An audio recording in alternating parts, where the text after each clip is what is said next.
नमस्कार मित्रांनो, मी राजेश माने, सर्वांचे स्वागत. मित्रांनो, चतुर फडके हे जर नाव ऐकलं आपण तर आमच्या जन्मापूर्वी एक काळ त्यांनी गाजवलेला आहे.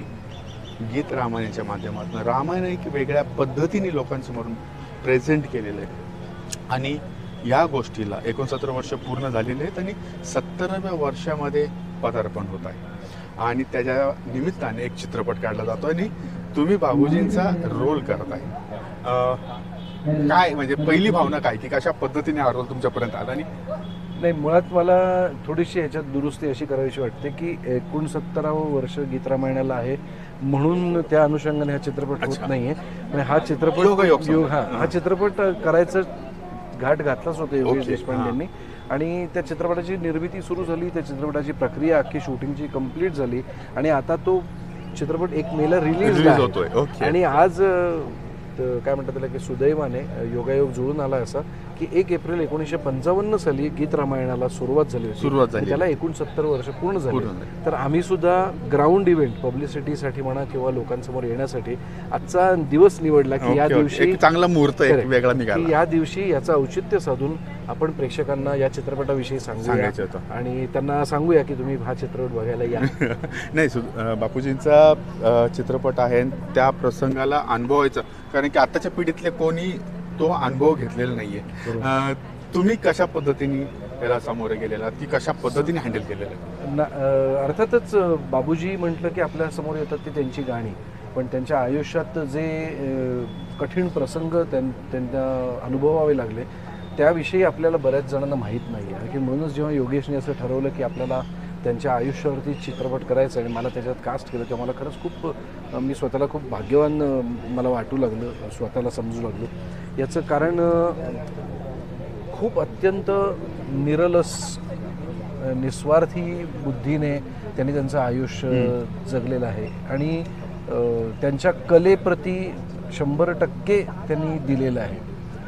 त्यामुळे गाण्यावरती अतोनात प्रेम, संगीतावर अतोनात प्रेम आणि इतकी मधुर गाणी त्यांनी दिलेली आहेत की आमच्या आधीची अख्खी पिढी त्यांच्या संगीतावरती खरं तर मोठी झाली आणि पुढच्याही अनेक पिढ्या आय एम शुअर की त्यांना ते गाणं जे आहे ते लुभावत राहील. बरोबर. त्यामुळे अशा व्यक्तीची भूमिका मला करायला मिळते याचा मला खरंच खूप आनंद आहे. आणि तो जो प्रसंग आहे म्हणजे आता गीत रामायण सगळ्यांना माहिती आहे, पण ते गीत रामायणच्या माध्यमातून त्यांनी सादर केलं. मग ह्या गीत रामायण त्यांचा एक जो कला होती, ही जी प्रेझेंटेशन होतं, ते तुम्ही कसं साध्य केलंय? नाही, त्याच्यामध्ये गीत रामायणाचा एक प्रसंग आहे. कसं आहे की म्हणजे आता जसं आपल्याला गीत रामायण वाल्मिकींनी लिहिलेलं रामायण माहिती आहे तसं आधुनिक वाल्मिकी म्हणजेच अर्थात गदी माडगुळकर यांनी गीत रामायण जे अख्खं रामायण होतं त्याला आत्ताच्या भाषेमध्ये खूप छान पद्धतीने कवितेमध्ये बांधलेलं आहे आणि त्याला साथ दिली आहे संगीताची ही सुधीर फडके आणि हे सगळं अख्खं प्रोडक्शन जे आहे ते ऑल इंडिया रेडिओनी त्याला प्रोड्यूस केलं आणि ते 1 वर्षाचा त्यांनी तो उपक्रम चालवला आणि जवळजवळ 56 आठवडे त्यांनी ते गीत रामायण दर रविवारी सादर केलेलं आहे. तर असा हा गीत रामायणाचा वेगळा उपक्रम जो ऑल इंडिया रेडिओने राबवला, तर तो एक प्रसंग आहे बाबूजींच्या आयुष्यातला. बरोबर आहे, पण सगळ्यात मोठा आहे तो. सगळ्यात मोठा प्रसंग.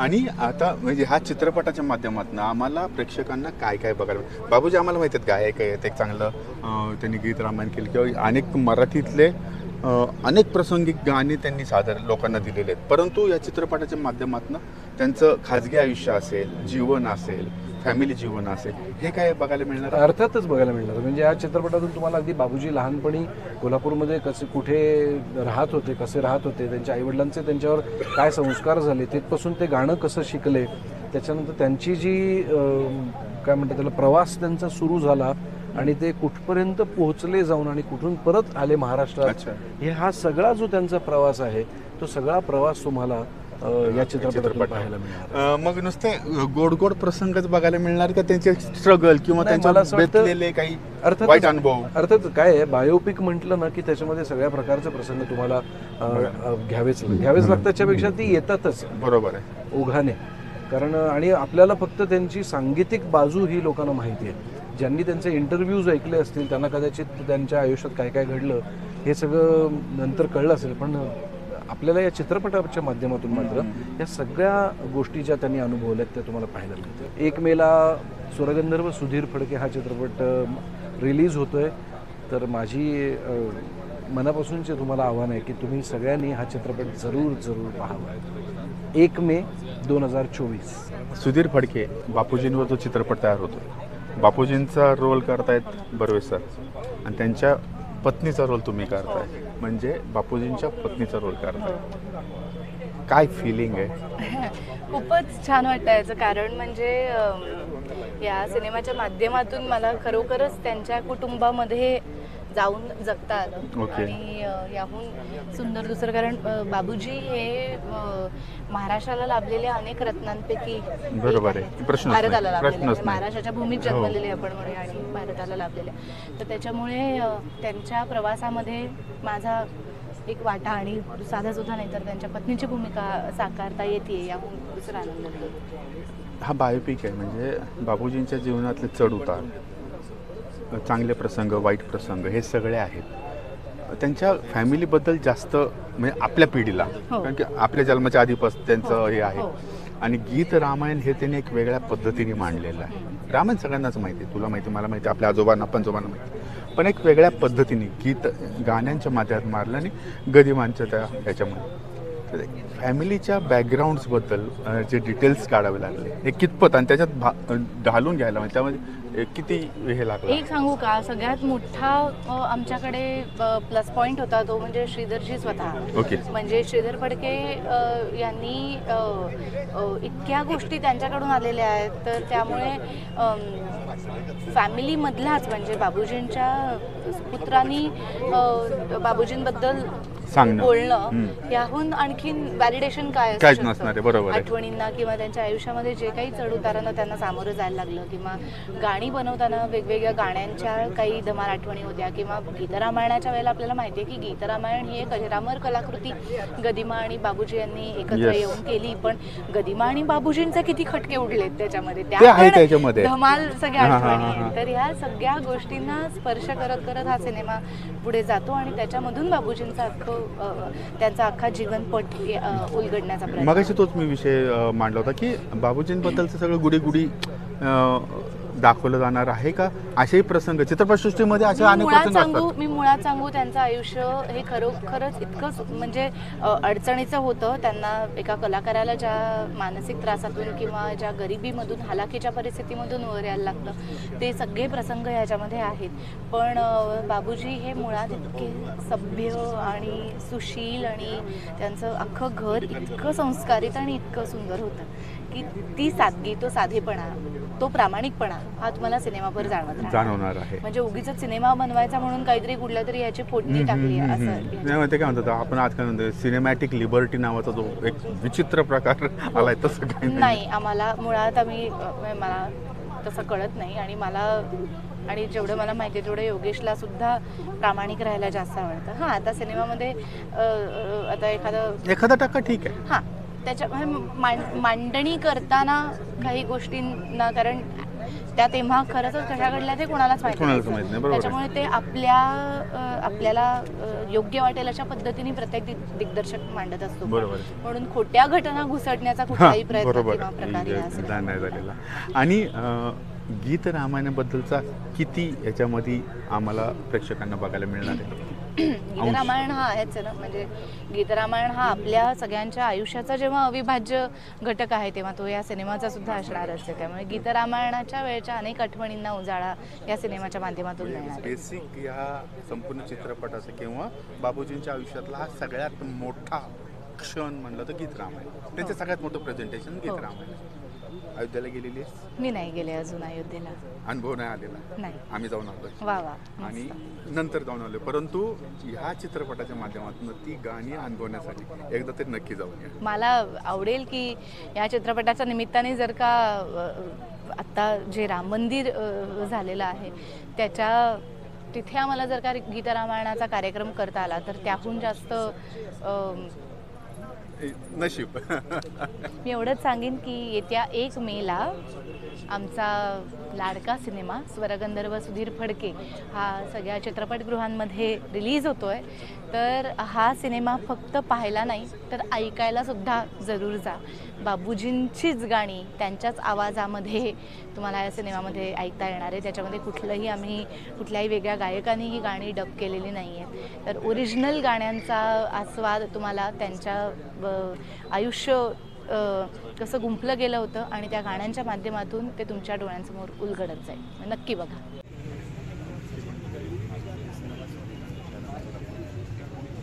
त्यावेळी गदिमांचा रोल करतोय हेच खूप महत्त्वाची गोष्ट आहे. कारण ज्यांची गाणी त्यांच्या कविता वाचत बघत वगैरे आम्ही मोठे झालेलो आहोत. आमच्या आधीची पिढी झाली आणि त्यांचा रोल अचानक आपण करावा इथपर्यंत जेव्हा संधी मिळते तेव्हा पहिल्यांदा आधी खरं तर स्थिमितच व्हायला होतं की आपल्याला हे सगळं जमेल का मुळात. कारण ज्या प्रतिभेचे ते आहेत, ज्या पद्धतीचं काम त्यांनी आत्तापर्यंत केलेलं आहे, तर किमान त्यांच्या जवळपास तरी आपण जातो आहे की नाही, किंवा लोक जेव्हा ही भूमिका बघतील त्यांना हे गदिमा आहेत असं वाटेल की नाही, ही अशी पहिल्यांदा भीती तर नक्कीच वाटत होती. आणि त्याच्यानंतर मनापासून प्रयत्न केलेले आहेत. आता बघूयात ते लोकांना कितपत पसंत पडतात आणि किती आवडतं ते. अगदी मी नंतर बघितलं काही सिनेमे त्यांचे पूर्वीचे बघितले की ज्याच्यामध्ये त्यांनी स्वतः भूमिका पण केलेल्या आहेत. मग त्यांनी लिहिलेली गाणी जी आहेत ते सिनेमे बघितले आणि त्याच्यानंतर त्यांची काही पुस्तकं वाचून काढली मी की एकतर पूर्णिया नावाचा त्यांचा एक जो पूर्ण काव्यसंग्रह आहे तो, नंतर त्यांची आणखी 4-5 पुस्तकं आहेत ज्या त्याच्यामध्ये त्यांच्या त्या माणदेशची किंवा आपलं माडगुळच्या आणि त्यांच्या शाळेच्या, नंतर कोल्हापूरच्या, नंतर मुंबईच्या प्रवासाच्या, अशा सगळ्या गोष्टी त्यांनी त्याच्यामध्ये लिहिलेल्या आहेत. मग त्याच्यामधून ते त्यांचं वागणं, त्यांचं जगणं, त्यांचं बोलणं, कशा पद्धतीने इंटरॅक्ट व्हायचं एकमेकांशी ते जाणून घेण्याचा प्रयत्न केला. कारण त्यांचं म्हणजे दुर्दैवानं असं आहे की त्यांची कुठलीही मुलाखत किंवा त्यांचं कोणाशी कॉन्व्हर्सेशन गदिमा म्हणून हे कुठं यूट्यूबवरती वगैरे अवेलेबल नाही आहे. हे त्यांचं काम आहे पण ते नाही आहेत स्वतः गदिमा म्हणून बोलताना. तर त्यामुळं ते कसे बोलत असतील, कसे वागत असतील एकमेकांशी, ते थोडंसं मला इमॅजिन करावं लागलं.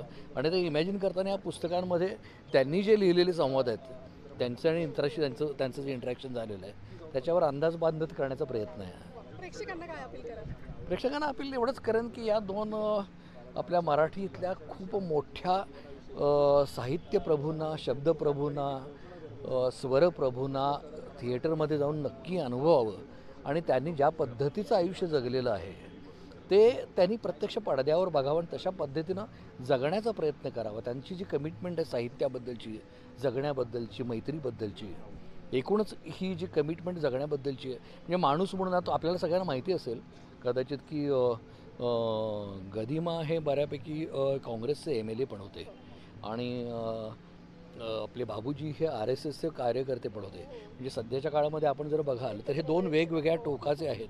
पण हे लोक जेव्हा एखादी कलाकृती करायसाठी समोर येतात तेव्हा या गोष्टी दोन्ही बाजूला असतात. त्याच्यामध्ये फक्त कलेला महत्त्व असतं आणि ती गरज आत्ताच्या काळाची पण आहे की हे तुमचे हेवे दावे बाजूला ठेवा. कलेच्या मध्ये तुम्ही कुठलंही राजकारण नका आणू आणि तुम्ही त्याच्यामध्ये फक्त ती कला म्हणून ती जास्तीत जास्त चांगली कशी होईल या दृष्टीनं त्याच्याकडे बघा. असा हा एक महत्त्वाचा संदेश यातून लोकांनी घेतला तर खूप बरं होईल असं वाटतं मला. मी चित्रपटाचा लेखक, दिग्दर्शक आणि निर्माता आहे. त्यामुळे काय तुम्हाला प्रश्न अपेक्षित असेल तुम्ही विचारा. सो बायोपिक बनवताना खूप गोष्टी महत्त्वाच्या जसं लक्षात घ्यायला लागतं, वाचन असेल हे असेल. बाबूजींवरती बायोपिक करण्याचं कसं ठरलं? बाबूजींवरचा बायोपिक करण्याची इच्छा 4.5-5 वर्षापूर्वी पहिल्यांदा सुचली, वाटली. आणि एक तर मी खूप लहानपणापासून त्यांच्या गाण्यांचा चाहत आहे. आपण सगळेच जण आहोत, महाराष्ट्र त्यांचा चाहत आहे.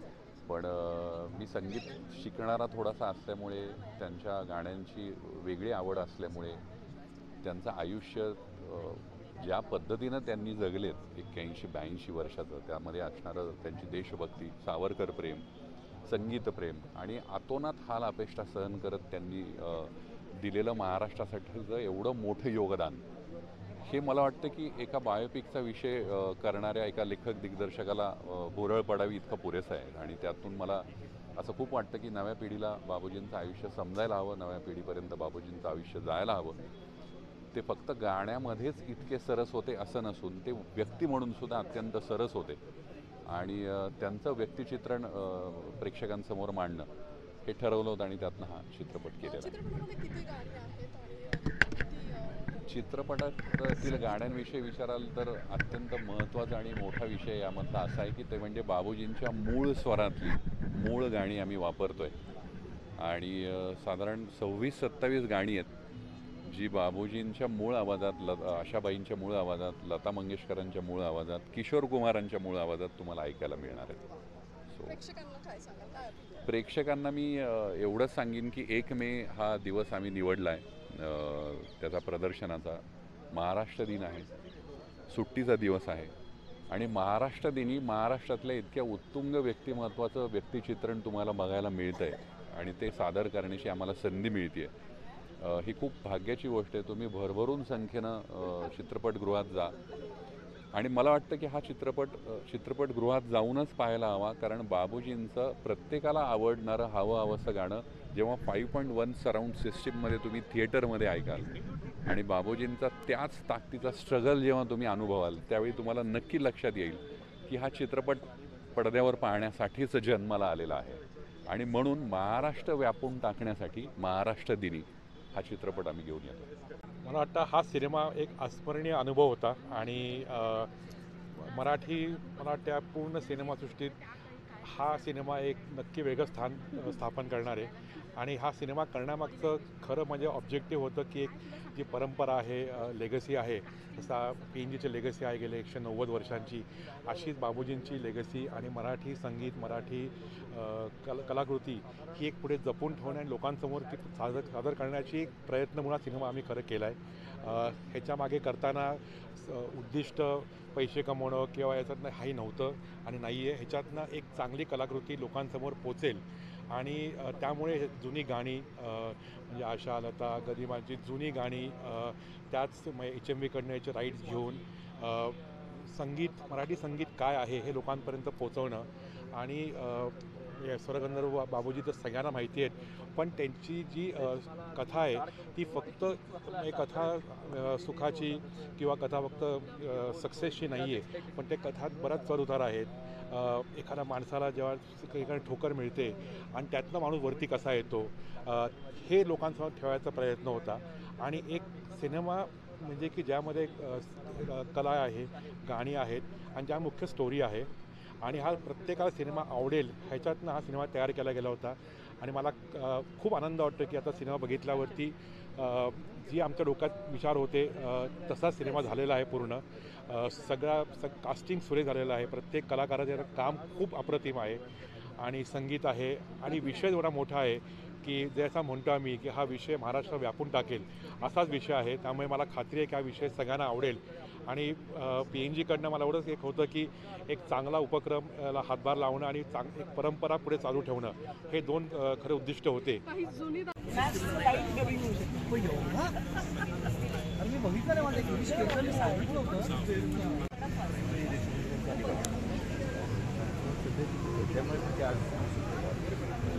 सर, हा जो चित्रपट तयार होतो आहे, ह्या चित्रपटातील जे काय ऑथेंटिकेशन आहे हे तुमच्याकडे जे आहे, कितपत तुम्ही याच्याकडे बघताय, कशा पद्धतीचं आहे? ऑथेंटिकेशन आहेच, म्हणजे बहुतेक प्रसंग जे आहेत ते तसे घडलेले आहेत. बाबूजींनी स्वतः सांगितलेले प्रसंग आहेत, माझ्या आईनी सांगितलेले प्रसंग आहेत. त्यामुळे त्याच्यामध्ये काही फारसं हे नाही आहे. आता ते कशा प्रकारे मांडले गेलेत हा वेगळा, पण ते सिनेमाच्या दृष्टीने हे असतं. तर त्यामुळे पिक्चर चांगला झालेला आहे, छान आहे. आणि सगळ्यात आनंदाची गोष्ट म्हणजे मी निर्मात्यांना सांगितलं होतं की तुम्ही बाबूजींचीच गाणी ठेवा आणि ते त्यांनी मान्य केलं आणि बाबूजींनी स्वतः गायलेली किंवा त्यांच्या संगीत दिग्दर्शनाच्या मार्गदर्शनात आशाबाईने गायलेली, लताबाईने गायलेली आणि सुमनताईंची गाणी आहे. आज 70 वर्षानंतर म्हणजे एक कोणीतरी चालना एखाद्या गोष्टीला मिळतीये. गीत रामायण 17 वर्षापूर्वी बाबूजी 69 वर्ष 19 वर्ष पूर्ण झालं, 17व्या वर्षी आपण पदार्पण करतोय. इतक्या वर्षानंतर त्या गोष्टींना उजाळा मिळतोय, हो म्हणजे महाराष्ट्राच्या दृष्टीने आणि आमच्या सारख्यांना, म्हणजे ते आम्ही काय नंतर- गीत रामायण ही अलौकिक कलाकृती गदिमा आणि बाबूजींची आहे. हो. त्यामुळे जोपर्यंत मराठी भाषा आहे तोपर्यंत गीत रामायण राहणार आहे. आणि प्रत्येक पिढीला ते आणि ते इतकं पोचवत ते राहणं. सुंदर झालेलं आहे सगळं. हां. त्यामुळे त्याला हेच नाहीये, म्हणजे गीत रामायणासारखं परत काही होणार, गीत रामायण परत नाही होणार, परत इतर काही नाही होईल, गीत रामायण परत नाही होणार. बघ, आता त्या काळात केलेलं गीत रामायण 70 वर्षापूर्वी म्हणजे ऑडिओ किंवा त्याच्यातलं हे आता काही पुन्हा नवीन टेक्निक वापरून करणार नाही त्यातच नाही नाही, ती जी निर्मिती असते ना, हां. प्रतिभा ती तुम्हाला निर्मिती करून देते, ती तशी होणार नाही परत. मित्रांनो, एक वेगळा अनुभव म्हणजे आपण आपल्या पिढीतल्या लोकांना हा एक वेगळा अनुभव आहे, तो अनुभवण्यासाठी 1 मेला हा पिक्चर रिलीज होतोय. हो हो. त्यामुळं प्रेक्षकांना तुम्ही काय सांगा? आम्हाला प्रेक्षकांना सांगायचं आहे की तुम्ही बाबूजींवर अलोट प्रेम करता आहात. बाबूजी सर्व दृष्टीने त्याच्यात तुम्हाला दिसतील. म्हणजे बाबूजी गायक, संगीतकार, त्यांचे लहान तरुणपणात झालेले हाल हपेष्टान, त्याच्यातनं ते पुढे आलेले, वरती आलेले, संघाचे स्वयंसेवक, सावरकरांचे निस्सीम भक्त, दादरा नगरहवेलीचा मुक्तीसंग्राम, हे सर्व त्याच्यात आहे. तर आपण अवश्य बघा. पहिलं गाणं आज रेकॉर्ड होऊन 69 वर्ष पूर्ण होऊन 70वं वर्ष लागतं. 69 वर्ष ज्या गीत रामायणाने आपल्याला वेड लावलं, गदी माडगुळकर, सुधीर फडके यांची ही अजरामर कलाकृती, त्याचा प्रभाव, त्याचं आपल्या मनात असलेलं स्थान हे यत्किंचितही कमी झालेलं नाही. या गीत रामायणाच्या आजच्या या 70 वर्षाच्या या वाढदिवसाच्या निमित्ताने आज आपण हा सोहळा इथे खास आयोजित केलेला आहे.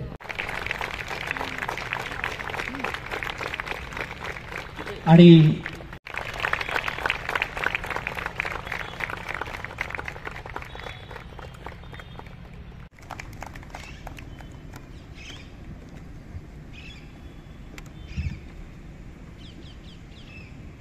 मी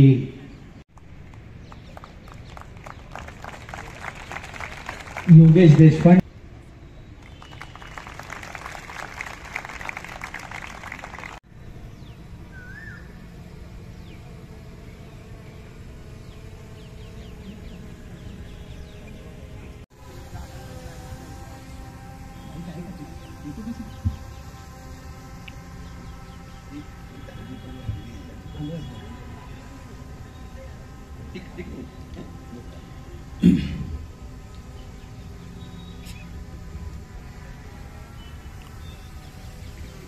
आपल्यापैकी बरेच जणांना कदाचित कल्पना असेल.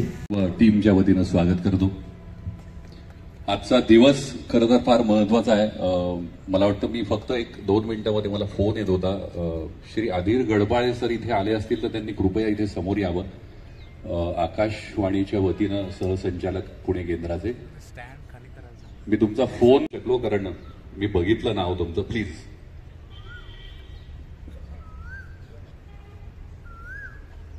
केलं. तसंच आकाशवाणीचा वारसा सांगणाऱ्या त्यांच्या पुढच्या पिढ्यांना सुद्धा मी आमंत्रित केलंय, कारण आज त्यांच्या रूपानं आणि यांच्या रूपानं तो दिवस कदाचित जास्त संस्मरणीय ठरेल असं मला वाटलं. खरं तर गेली 4-5 वर्ष हा सिनेमा करण्याच्या विचारामध्ये असताना मी त्याची तयारी सुरू केली, त्याचा रिसर्च सुरू केला होता. प्रिसाइजली 2019 साली जेव्हा मी आणि श्रीधरजींनी एकत्र एक कार्यक्रम केला होता बालगंधर्वला. अक्षय सापडतील बाबूजी, मी प्रयत्न तरी करीन, कारण एक तर लहानपणापासून बाबूजींचं ऐकलेलं संगीत, त्यांची गाणी, मुळात थोडंफार संगीत वाद्य शिकलेले असल्यामुळे शालेय कॉलेजच्या वयामध्ये थोडं ते बाबूजींच्या गाण्यांशिवाय कुठलाच कार्यक्रम पूर्ण होऊ शकत. त्यांच्या आयुष्यामध्ये असणारा संघर्षमय प्रवास, म्हणजे बाबूजींनी ज्या पद्धतीचा संघर्ष केलाय, ज्या हालापेक्षा सोसल्यात, त्या मला असं वाटतं की त्या शक्यतो कुणाच्याही वाट्याला येऊ नयेत असं म्हणावं इतपत संघर्ष त्यांनी. सर्वसामान्य व्यक्ती त्यांचे कार्यक्रम अटेंड केलेल्या, पुण्यामध्ये कार्यक्रम होत असताना मग ते अगदी दगडूशेठ हलवाई गणपती महोत्सव असो किंवा कुठलाही गणेशोत्सवातला कार्यक्रम असो, अशा कार्यक्रमांमध्ये, गीत रामायणांच्या कार्यक्रमांमध्ये विविध लोक ज्यावेळी भेटी द्यायच्या त्यावेळी मी अगदीच म्हणजे लहान असेल, त्यामुळे मला ते आठवतही नाही की कशा पद्धतीनं तो कार्यक्रम होत होता. गरजेचं असतं असं मला वाटतं. आणि त्या पिढीला सुद्धा फक्त रियालिटी शो मधलं हे गाणं म्हणजे बाबूजी हे माहिती होऊ नयेत ही माझी इच्छा होती. म्हणून आपण अभ्यास करून ती जबाबदारी स्वीकारायला हवी की त्यांना योग्य पद्धतीनं चित्रपट हे माध्यम जर आपण निवडलेलं आहे तर शक्य तेवढा रिसर्च आपण करायला हवा, अभ्यास करायला हवा. आणि खरंच सांगतो 3 वर्ष मागची मी या प्रोजेक्टशिवाय बाकी काहीही केलेलं नाहीये, हे अगदी प्रामाणिकपणे सांगतो. वा,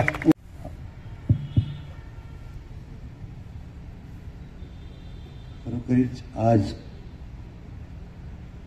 गीत रामायणातलं पहिलं गाणं आकाशवाणीवरून प्रक्षेपित झालं. त्याला एकूण 70 वर्ष पूर्ण झाली आहेत.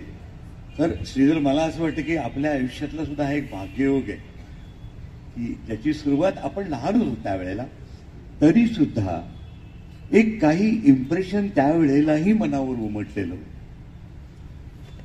गीत रामायणाच्या पहिल्या गाण्याची खरंच गोष्ट गमतीशीर अशी आहे की त्यावेळेला पुण्यात म्हणजे या प्रोजेक्टचं स्वरूप इतकं चमत्कारिक होतं की गदिमा आणि बाबूजी हे त्या काळात इतके बिझी होते, त्या दोघांनी वेळ काढून एकत्र येणं, एक प्रत्येक आठवड्याला गाणं लिहिणं, त्याला बाबूजी चाल लावणं, ते रेकॉर्ड होणं आणि प्रक्षेपित होणं, या सगळ्या पायऱ्या दर आठवड्याला नव्याने कराव्या लागायच्या. म्हणजे एक प्रकारची ही विलक्षण कसरत होती.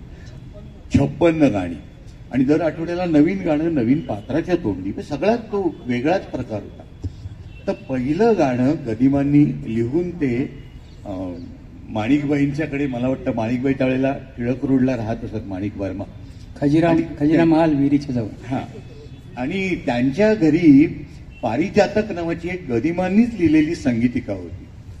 त्याचं रिहर्सल चाललेली होती, म्हणजे त्यातले सगळे कलाकार वगैरे. गदिमा तिथं गेले कारण संध्याकाळी ते फिरायला वगैरे बाहेर पडायचे आणि त्यांनी ते गाणं तिथे एकदा वाचून दाखवलं. सगळ्यांना आवडलं आणि बाबूजी म्हणले की आता रात्री आकाशवाणीवर जमून ते रेकॉर्ड करून टाकतो. आणि रात्री 8च्या सुमाराला ही सगळी मंडळी आकाशवाणीत जमली आणि ते गाणं काही गेल्या सापडेना त्यानं. म्हणजे अतिशय, आणि त्यावेळेला झेरॉक्स काही भानगड नव्हती हो, आणि गाण्याची कॉपी ठेवण्याची गदिमांची पद्धत नव्हती. त्यामुळे प्रश्न निर्माण झाला की त्या गाण्याचं करायचं काय आता. आणि बरीच शोधाशोध केल्यानंतर गदिमांना झोपेतनं उठवून आकाशवाणीवर बोलवण्यात आलं. आणि नेहमीप्रमाणे तुम्हाला माहीतच असेल, गदिमा आणि बाबूजींचे समरप्रसंग बरेच व्हायचे, त्यामुळे ते गाणं हरवलंय म्हणताना ते भडकले. ते म्हणले मी नाही आता पुन्हा लिहिलं. असं कुठे गाणं पुन्हा लिहिता येतं का? तसंच मी चाललो. सीताकांत लाडांनी त्यांना थांबवलं आणि सांगितलं की आता असं चालणार नाही, उद्या सकाळी ब्रॉडकास्ट आहे आणि तुम्हाला हे गाणं आता पुन्हा लिहिलं पाहिजे. आणि मित्रत्वाचा हक्क म्हणून मी एक काम करणार आहे की मी तुम्हाला एका खोलीत चक्क कोंडून घालणार आहे, बाहेरून कडी लावणार आहे. तुम्हाला तंबाखू हवी असली तर सांगा, चहा हवा असला तर सांगा, सगळं मिळेल, पण आणि गाणं लिहिल्याशिवाय बाहेर येणं नाही. आणि असं म्हणतात की 10-1 मिनिटात त्यांनी ते गाणं ना दारावर टकटक करून दार उघडलं आणि सीताकांत लाडांच्या त्यांनी हातात दिलं. आणि सीताकांत लाडांनी नंतर एका लेखात असं लिहिलंय की माणिकबाईंकडे ज्या गाण्याचं गदिमांनी वाचन केलं होतं त्या आणि आत्ता दिलेल्या गाण्यात अक्षरशः काहीही फरक नव्हता. फक्त ज्योतीने तेजाची आरती ही एक ओळ फक्त नवीन त्यांना आढळली, हे त्यांनी तिथं नमूद केलंय. आणि दुपारी जे गाणं त्यांनी वाचून दाखवलं ते त्यांच्या मनात, त्यांच्या प्रतिभाशक्तीत ऑलरेडी कुठेतरी रेकॉर्ड झालेलं होतं, हे त्यांनी जणू काही पुन्हा उतरवून काढलं असं मला वाटतं. गदिमानं कळलं आणि बाबूजींचा आणि त्यांचा सुखसंवाद झाला.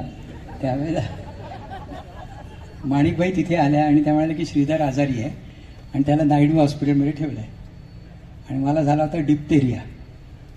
आणि बाबूजींना कळल्यानंतर ते तसेच तडक हॉस्पिटलमध्ये आले आणि मला बघितलं. मला अजून आठवतं, मी लहान होतो तरी एवढं मोठं जाडं इंजेक्शन द्यायचं त्यावेळेला डिप्थेरियाला. पण ते आले, परत आले, माणिकबाईंना बोलवलं, माझ्या आईला बोलवलं आणि पहिलं श्रीराम श्रीराम श्रीराम त्यांनी गायलेलं आहे. आणि तिथेच बाबूजींनी चाल लावली आणि ते गाणं झालं. याचा अर्थ असा आहे की दोघंही हे बुद्धिमान होते, पण त्याला प्रतिभेची जोड होती. प्रतिभा असल्याशिवाय अशी कामं होत नाहीत. आता याने लिहिलंय बघा ना, पुरुषार्थाची चारी चौकट त्यात पाहता निज जीवन पट, प्रत्यक्षाहुनी प्रतिमा उत्कट, ही ओळ किती सुंदर आहे बघा. प्रत्यक्षाहुनी प्रतिमा उत्कट, प्रभूचे लोचन पाहणा होती. गदिमाने अतिशय सोप्या भाषेत गीत रामायण लिहिलेले आहे आणि मला असं वाटतं की सोपं लिहिणं हे सर्वात कठीण असतं. जी तू जे आता कडवं सांगितलंस ना की पुरुषार्थाची चारी चौकट त्यात पाहता निज जीवनपट, म्हणजे थोडक्यात त्या पौराणिक काळात घडून गेलेल्या त्या इतिहासावर त्यांनी आजचं जी टेक्नॉलॉजी आहे, तुम्हाला माहिती आहे ना, कुठलाही तुम्ही सीन जेव्हा पाहता तेव्हा त्याला जेव्हा चौकट टाकता तेव्हा त्यातलं सौंदर्य जास्त प्रतीत होतं.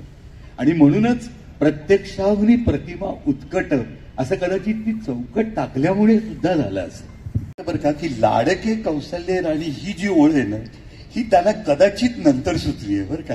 त्यांनी काय केलंय, संपूर्ण गाणं लिहिलंय, मग बाजूला एक सूर्य काढलाय असा, त्या सुरात त्यांनी लाडके कौशल्य राणी असं लिहिले आणि त्या सूर्याचे किरण त्यांनी प्रत्येक कडव्याच्या शेवटाला पोहोचवले. त्या प्रतिभावंतांच्या गमती जमती आहेत.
गदिमाने सर्वच गाण्याचं वर्णन केलेलं आहे. आणि आणखी एक म्हणतो एक मिनिट, संपूर्ण कॅमेरा जसा फिरतो ना सिनेमात तसं त्यांचे शब्द पुढे पुढे जातात आणि स्वर ते घेऊन जातात पुढे.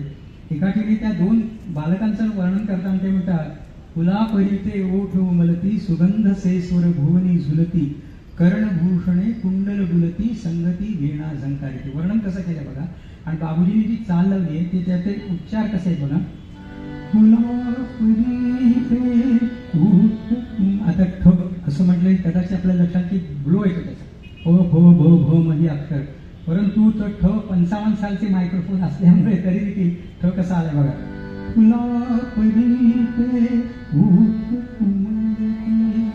सुगंध पुढे गदिमा लिहितात, कर्णभूषणे कुंडल डुलती. कानातली जी आभूषण आहेत ती मान हलवली जाताना किती हलणार, आभूषण हलणार, ती हलण्याची क्रिया बाबूजींनी स्वरात आणली. कर्णभूषणे कुंडल संगती वीणा झंकारती, कुशल रामायण. क्या बात है, क्या बात है.